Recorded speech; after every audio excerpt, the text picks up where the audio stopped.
Moikka moi! Tervetuloa keskustelemaan valaistuksesta. Me ollaan Valoram. Mun nimi on Kaarin, toimin asiakkuusvastaavana. Mä oon Heiskasen Juha, toimitusjohtaja yrittäjä. Ja tänään meidän 5. jakson aiheena on LED-valaisimet. Ja käsitellään niitä niin kuin yleisellä tasolla, että mitä niistä on hyvä tietää. Toki LED-valaisimet on aika merkittävä osa meidän jokaista jaksoa, mutta tänään pureudutaan niihin vähän tarkemmin. Eli lähdetään nyt ihan siitä liikkeelle, että miten LED-valaisin eroaa näistä vanhoista valaisimista. Pääsääntöisesti käyttöjät on niin kuin pidempiä niissä, eli puhutaan niin kuin perinteisistä valaisimista ja niissä olevista lampuista, niin käyttöjät on ehkä tyypillisesti niin kuin jotain tuhansia tunteja tai 10 000 tuntia.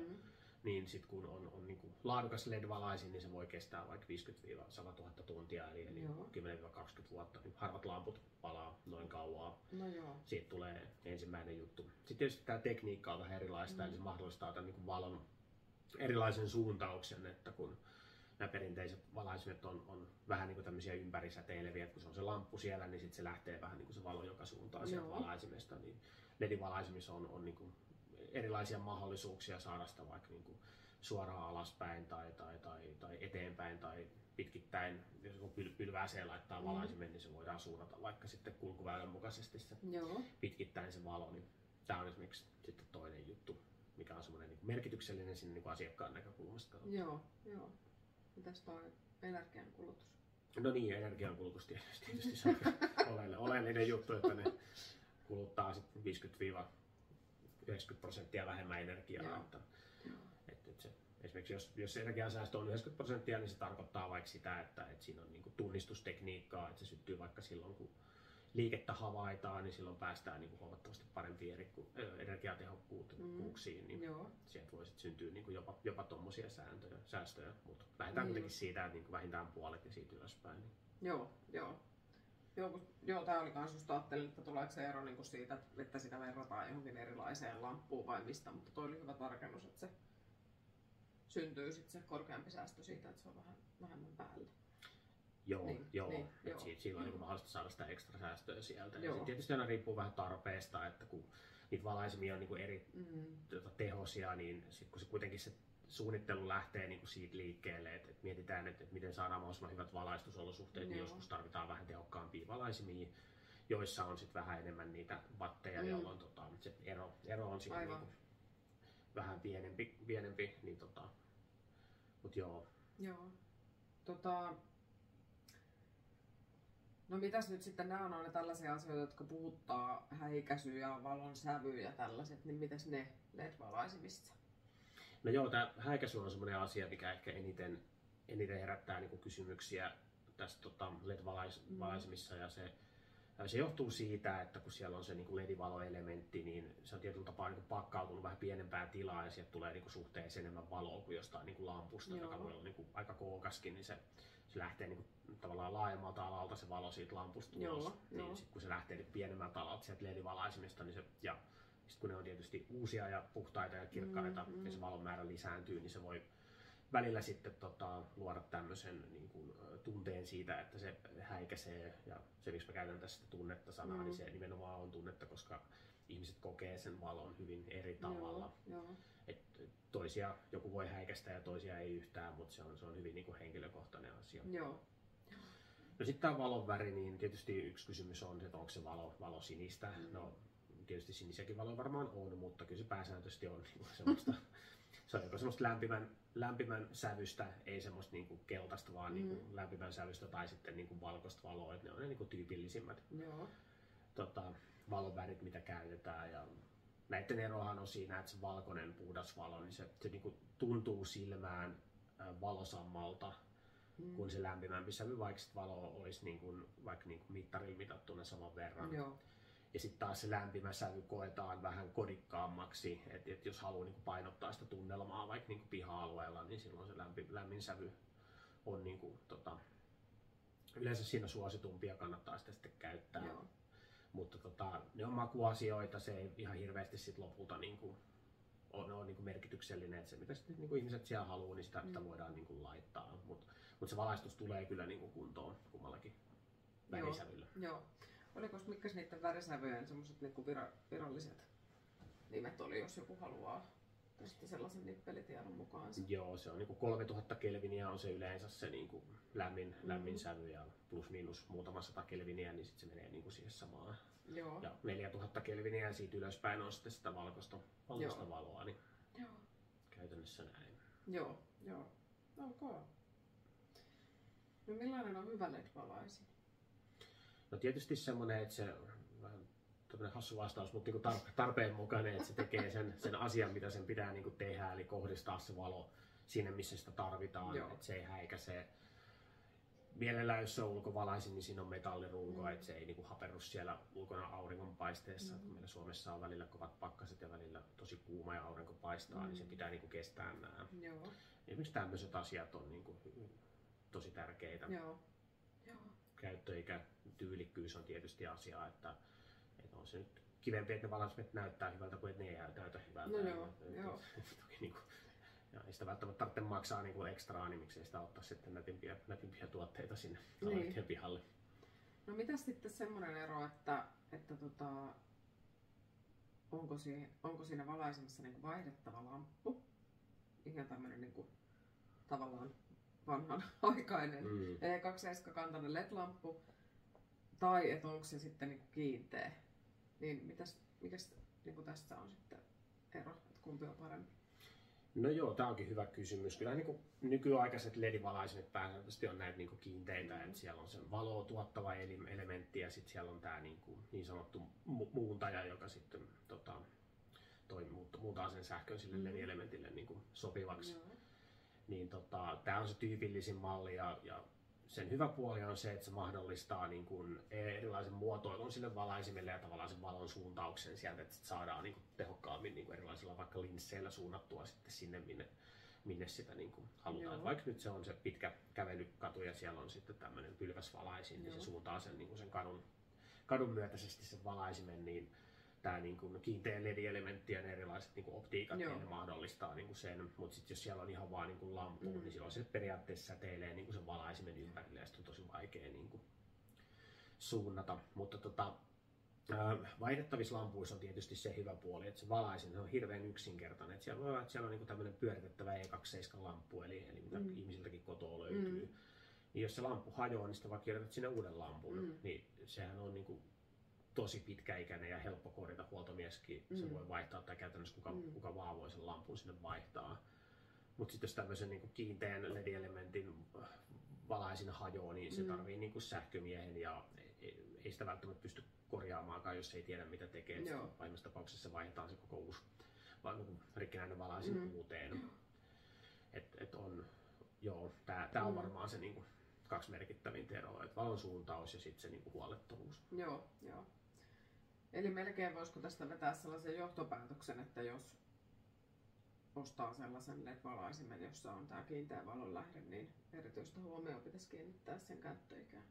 Ehdottomasti näin, eli silloin sen pitäisi kestää niin kuin tosi pitkään, siinä pitäisi olla runko mielellään sitä metallia, jos se nyt on vaikka sit se ulkovalaisin. Ja sitten tosiaan tulee nämä niin kuin käyttöikään liittyvät asiat, että ilmoitetaan vaikka, että se valaisin kestää 100 000 tuntia, eli noin parikymmentä vuotta ulkokäytössä, niin sitä tosiaan mitataan sillä, että paljonko sitä valotehoa on siellä jäljellä ja mikä on niin kuin se vikaantumisprosentti. Ja hyvissä valaisimissa niin ne säilyttää paremmin sen valotehonsa ja myöskin niin kuin huomattavan pieni määrä vikaantuu. Ja sitten taas vähän edullisemmissa, huonommissa valaisimissa, niin ne säilyttää taas vähän huonommin sen valotehonsa ja niiden vikaantumisprosentti on niin kuin korkeampi. Eli silloin kun nämä on niin kuin tosi laadukas tuote, niin silloin tarvitsee niin kuin vähemmän miettiä sitä huoltoa. Se on niin kuin tosi tärkeä juttu. Mitäs sitten mistä nämä tulee nämä luut? Kuinka luotettavia ne on, kun valmistaja antaa käyttöön 100 000 tuntia?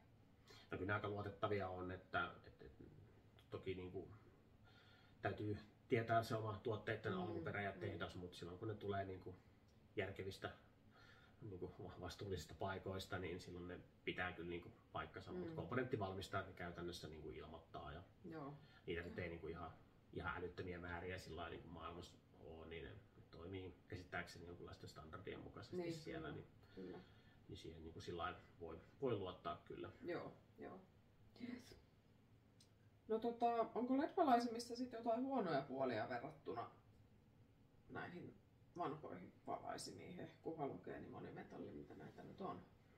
No varmaan tälleen kun on katsonut tätä alaa 2012 vuodesta lähtien, niin se ehkä kulminoituu tähän edelliseen keskusteluun, että nyt kun yli 10 vuotta ollut tässä, niin on nähnyt jo niin kuin valaisimien elinkaaria ja niin kuin jopa muutamiakin elinkaaria. Että sit jos tuote ei ole kauhean laadukas, niin ei se sitten kauhean pitkään kestäkään ja sitten se niin kuin aiheuttaa sen, että sitä joutuu niin kuin vaihtamaan ja korjaamaan enemmän kuin niitä pelkkiä lampuvaihtoja tehdään, niin se on niin kuin tosi huono tilanne. Kyllä. Et onneksi niin kuin nykyään markkinoilla suurin osa tuotteista on tosi hyviä, että semmoiset ihan niin kuin laaduttomat tuotteet, niin niitä ei enää niin kuin kauheasti markkinoilla liiku, et ihmiset osaa ne kohtuullisen hyvin niin kuin tunnistaakin jo. Et siitä on niin kuin päästy eroon, että se oli enemmän sitä viime vuosikymmenen niin kuin alkua. Mut joo. Tämä on varmaan sitten semmoinen. Ja sitten tietysti se, niin kuin, kun ne LED-valaisimet on niin kuin tehokkaampia ja kirkkaampia, niin pitää niin kuin ymmärtää just valon suuntausta ja minkälaisia tuotteita minkälaisissa paikoissa käytetään, koska se on sitten ikävä tilanne, jos se häikäisee jonkun olohuoneeseen tai makuhuoneeseen sisään, niin se ei sitten oikein niin palvele sen valaistuksen tarkoitusta niin parantaakseen niin kuin asumisen turvallisuutta ja viihtyvyyttä siellä. Että vaikka pihalla on valoa, mutta jos sitä on jonkun makuuhuone täynnä, niin se ei ole kauhean mukava juttu, niin tavallaan täytyy niin kuin tietää, että mitä milläkin tuotteella tehdään missäkin tilanteessa, niin se on tärkeää. Joo. Pystytäänkö kaikki niin kuin vanhanaikaiset valaisimet jo korvaamaan LED-tuotteella? Joo, kyllä niin kuin tuolla kerrosjärvitalokohteissa niin pystyy, että on erilaisia, että on LED-valaisimia, mutta sitten on vaikka tämmöiset LED-päivityspaketit, niin kuin LED-moduuliratkaisut, millä voi päivittää sitten vanhoja ulko- tai sisävalaisimia niin kuin LED-valaisimiksi. Tarkoittaa sitä, että jos on valaisimen runko on hyvässä kunnossa, niin sitten sinne voidaan vähän niin vaihtaa sisuskalut LEDiksi, niin sitten se on myös aika ekologista, että kun vanha tekniikka otetaan pois ja uusi laitetaan sisälle, mutta runko säilyy samana. Niin tämä toimii vaikka hyvin just jossain arvokiinteistöissä tai sitten jos on vaikka uudempiakin taloja, että on niin kuin paljon semmoisia kohteita, mitkä on rakennettu 2016-2020, niin sielläkin alkaa olla niitä vaihdon tarpeita jo, että jos on semmoisia lampuja, mitkä ei ole LEDiä, tai siis semmoisia valaisimia, mitkä ei ole LEDiä, niin ne lamput siellä voi aiheuttaa ongelmia, niin päivittämällä ne LEDiksi, kun ne valaisimet on kuitenkin niin uusia, niin ne on vielä hyvässä kunnossa. Joo, toi on kyllä tosi hyvä juttu. Se on ekologista, se on kustannustehokasta, kohtuullisen hintasta ja toimii kyllä. Joo, se on hieno juttu. Sen tarpeenmukaisuus siinä on vaan, että pitää niin katsoa, että mihin niitä voi käyttää ja mihin ei, niin se on se juttu siinä. Joo, eli valaisimen pitää olla hyvä kuntoinen tietysti. Kyllä. Ja varmaan just tyypillisesti tämmöiset metallirunkoiset lasikupuset. Joo, varsinkin vanhemmissa taloissa ne on niitä. Ja sit uudemmissa taloissa nyt yleensä, jos ne on alle 10 vuotta vanhoja, niin ne on yleensä vielä kohtuu hyvässä kunnossa. Joo. Ja tietysti, että se mahtuu. Ja tietysti, että se mahtuu, että se tekniikka ei ole niin kuin, se ei varsinaisesti suoraan istu siihen yksi yhteen, mutta sinne sisälle se kyllä menee. Että... Joo.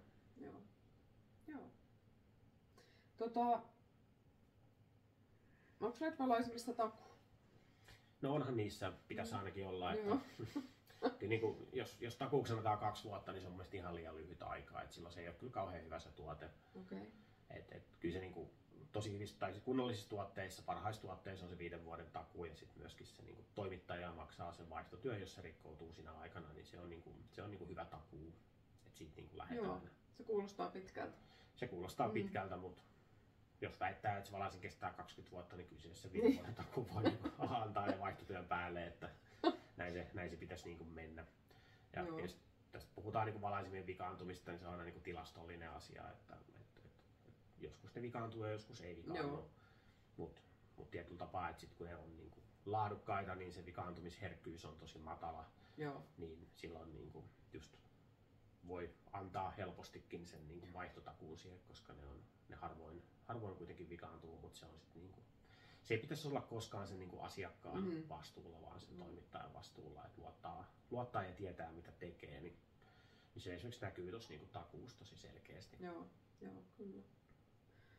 Niin, ja siis toihan on tavallaan, että jos nyt ajattelee vaikka taloyhtiöasioita, niin että jos siellä joku valaisin rikkoutuu, vikaantuu ja sille ei ole sitä takuuta, niin sekin on jonkinnäköinen soppa sitten selvitellä, että millainen valaisin siihen niin laitetaan tilalle. Huoltomieshän se varmaan sitten hoitaa siinä tapauksessa, mutta jos koko valaisin pitää vaihtaa, niin sitten se on aina sähköasentajan asia. Niin, että jos ei ole sitä takuuta, niin kuin tavallaan kun vertaa sitten siihen, että jos sulla on se ja ilmainen vaihtotyö, niin sittenhän sä vaan ilmoitat toimittajalle, että nyt täällä on tämmöinen tilanne ja se asia on sillä selvä. Kyllä. Että niin kuin helpotusta. Joo, toki jos takuu on mennyt umpeen, niin sitten sinne pitää aina sähkömies ottaa paikalle, jos siellä ei vaihdettavaa lamppua ole, ja siitä syntyy sitten kustannuksia. Tietysti on hyvä löytää se samanlainen valaisin sinne tilalle, Niin. ettei sitten 2 vuoden päästä vaihtii 3 valaisin erinäköiseksi. Toiset on valkoisia ja toiset mustia, ja sitten taas menee 3 vuotta ja vaihtaa seuraavat onkin taas erinäköisiä ja värisiä. Niin. Tietenkin niin harvoin sitä nyt näin tapahtuu, mutta vähän niin kuin ideana tavallaan se, että se niin harmonia säilyy siellä, että ne olisi niin kuin, se elinkaareen tavallaan myös liittyy sitten, että sillä tuotteella on pitkä elinkaari, että sitten voidaan niin kuin korjata ja samanlaisia tuotteita on niin kuin saatavilla ja niin poispäin. Se on aika tärkeä juttu siellä tuotteissa. Joo, kyllä. No vanheneeko LED-tekniikka? Niin, hyvä kysymys. Mun käsityksen mukaan nyt toistaiseksi ei ole mitään korvaavaa tekniikkaa tulossa. LED-tekniikka kyllä itsessään niin kuin kehittyy, että energiatehokkuus vähän paranee ja sitten tulee erilaisia niin kuin ehkä muotoiluja ja tämän tyyppisiä, mutta ei se ihan kauheasti enää niin kuin muutu. Silloin 2012, kun tulin alalle, niin tuotteet oli silloin tosi kalliita ja se koko ajan niin kuin laski, mutta nyt se on tietynlaisen pohjan saavuttanut, että itse asiassa nyt näiden materiaalikustannusten ja rahdin ja energian hinnan nousujen myötä, niin tuotteiden hinta on lähtenyt itse pikkusen nousuun, niin ei niin kuin, sitä nyt ei ainakaan tietysti kannata jäädä odottamaan, että sais halvemmalla, että nyt ne on niin kuin tietyllä tapaa siellä niin kuin suht stabiilit ne hinnat. Joo, kyllä. No paljon mä oon jo puhuttukin siitä, että millaisia valaisimia löytyy markkinoilta, mutta olisiko sulla siihen vielä jotain niin kuin kerrottavaa, että millaisia LED-valaisimia on ylipäätään olemassa? No kyllä niin kuin, jos ajatellaan kerros- ja rivitalojen piha-alueita ja sisätiloja, yleisiä sisätiloja, niin kuin kaikkia valaisimia käytännössä sitten LEDinä niin kuin löytyy, ei ihan suoraan niin kuin yksi yhteen täsmälleen samanlaisia, mutta niin kuin korvaavia tuotteita. Mutta ehkä semmoinen niin kuin ajatus siitä, että vähän liian usein ihmiset esimerkiksi katsoo, että valittaisiin valaisimia, missä on mahdollisimman vähän watteja sen takia, että säästettäisiin paljon energiaa, niin se on niin kuin väärä lähtökohta, että niille ei lopulta ole ihan hirveästi merkitystä, että onko sinulla nyt sitten 10 vai 12 wattin valaistus, 2 wattia, jos siellä eroaa, että se pitää niin kuin lähteä siitä, että siellä on niin kuin oikea valoteho ja oikea optiikka ja oikea käyttöikä. Että se valitaan se oikea tuote oikeaan paikkaan, jolloin se niin kuin palvelee. Tämä niin kuin sanonta, mitä mä käytän, että valaistus ei ole energiansäästöhanke, niin se niin kuin toteutuu tässä, että jos lähdetään tekemään sitä energiansäästöhanketta, otetaan mahdollisimman energiapihejä valaisimia, mutta sitten ei niin kuin ymmärretä, että missä niitä voidaan käyttää ja niin lopputulos voi olla sitten vähän niin kuin heikohkoa, että sitä niin kuin, valaistuksen yleistä tasoa, eli sitä niin kuin, miten se vaikuttaa siihen asumisen turvallisuuteen ja viihtyvyyteen, niin sitä ei ole niin kuin siellä huomioitu kunnolla, kun keskitytty vaan siihen niin kuin energiapiheyteen, niin sitten se menee vähän pieleen. Ei välttämättä niin kuin pahasti tai joka kerta, mutta se onnistuminen ei ole niin varmaa kuin, että otetaan ne oikeat tuotteet oikeaan paikkaan. Kun ne on kuitenkin ne LED-valaisimet energiatehokkaampia, niin se seuraa sitten sitä niin kuin hyvin suunniteltua valaistusta, se energiatehokkuus, mutta toisinpäin se ei niin kuin toimi. Mutta se olisi varmaan semmoinen, niin kuin, mitä tästä kannattaa ottaa mukaan. Kyllä, tämä oli tämmöinen yleiskatsaus. Ja tarkoitus ei ole mennä niin kuin niiden valaisimien yksittäisiin ominaisuuksiin, ne on vähän tietyltä osin niin kuin, ei kauhean niin kuin relevantteja asioita. Toki se käyttöikä on niin kuin siellä tärkeä, mutta se kokonaisuus on kuitenkin niin kuin se juttu. Ja vateilla on merkitystä, mutta ei sen perusteella voi tehdä niin kuin päätöstä. Ja on niin kuin paljon muita lukuja ja arvoja ja tämmöisiä, mutta se kokonaisuus on kuitenkin se, mikä niissä tuotteissa on se tärkein juttu. Ja ne on kuitenkin tuotteet on osa sitten sitä kokonaisuutta, mihin liittyy kaikki tavallaan, mitä sen valaistuksen ympärillä, ihan niistä palveluista, asennuksesta, tuotteista ja tavallaan siitä, mitä sen valaistuksella tavoitellaan, niin liittyy. Niin tuotteet on niin kuin yksi osa sitä ja valaisimen yksittäiset ominaisuudet muodostaa taas sen tuotteen. Joo. Iso kokonaisuus. Niin ja sitten meidän nettisivuilta valoran.fi löytyy tämmöiset ladattavat oppaat. Jos haluaa lisää perehtyä valaistukseen, niin sieltä löytyy sisävalaistuksen ostajanupas ja ulkovalaistuksen ostajanupas, eikö niin? Joo, niitä saa sieltä ladattua ja voi tutustua ja meiltä voi kysyä. Ilman muuta autetaan mielellään. Joo, meillä on myöskin aika laaja blogivalikoima sivulla, että se on alan kattavin kerros- ja rivitalojen valaistuksiin liittyvä blogi ja ne voi sieltä käydä katsomassa. No niin, tää oli tässä. Joo, tää oli nyt meidän ensimmäinen 5 jakson sarja on käsitelty ja katsotaan mitä muuta keksitään seuraavaksi. Kiitos teille ja Kiitos. palataan seuraavalla tuotantokaudella Yes. asiaan. Yes, hei, moikka!